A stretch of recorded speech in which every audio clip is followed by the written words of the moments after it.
U vzniku Mezinárodního festivalu moderní křesťanské hudby Slezská lilie stála farnost Ostrava Kunčičky a Ostravsko-opavská charita. Na první ročník festivalu přijeli kapely a sbory od nás a ze Slovenska, z Ukrajiny, Polska a Spojených států. Tak takovým tvůrcem toho festivalu je otec Darek, který vlastně za mnou a za Filipem přišel a říkal, uděláme mezinárodní festival, a proto dneska tady za náma probíhá mezinárodní festival, první tady v Ostravě v Kunčičkách s předehrou v shopping parku, a celkem se to daří, počasí nám nakonec přeje.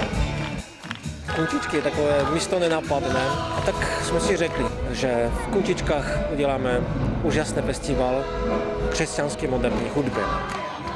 Ta vize přišla od otce Darka a následně jsme do toho byli zapojeni já i Martin Menšík, čili ty přípravy začaly před 2,5 měsíci a od té doby se intenzivně na tom pracovalo, většinou v nočních hodinách, ale tak snad jsme dokázali, že ta hudba je možné tento styl festivalu uspořádat v tak krátké době.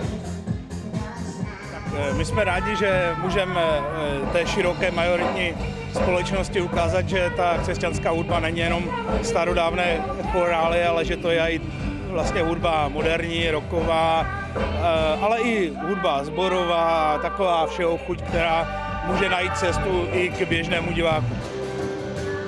A největší vrchol byl v shopping parku, kde křesťanské skupiny mohly možná nejenom ukázat se, jak zpívají, ale slovem, gestem, zpěvem ukázat lidem, že dá se opravdu poslouchat křesťanskou moderní hudbu. Ten nápad se nám vzal skvělý od začátku, opravdu přiblížit tu muziku lidem, kterým to není až tak blízké. Takže jsme se rozhodli opravdu to tam pořádat i v takovém rozmezí těch 4,5 hodin, aby opravdu ty skupiny měly nějaký prostor. Hudbu mám ráda a moc si mi to líbilo. Je to pěkné, je to dobré, taková popularizace zase. Poslouchám, jsou fajn prostě. Jo, chviličku jsme ji poslouchali a byla pěkná, líbila se nám.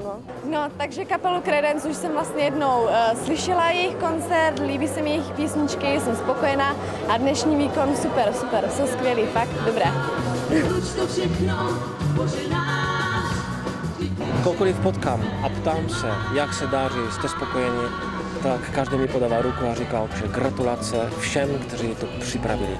Takže já gratuluju všem, kteří tady jsou, kteří zpívají a kteří odspívají to nejlepší, co mají.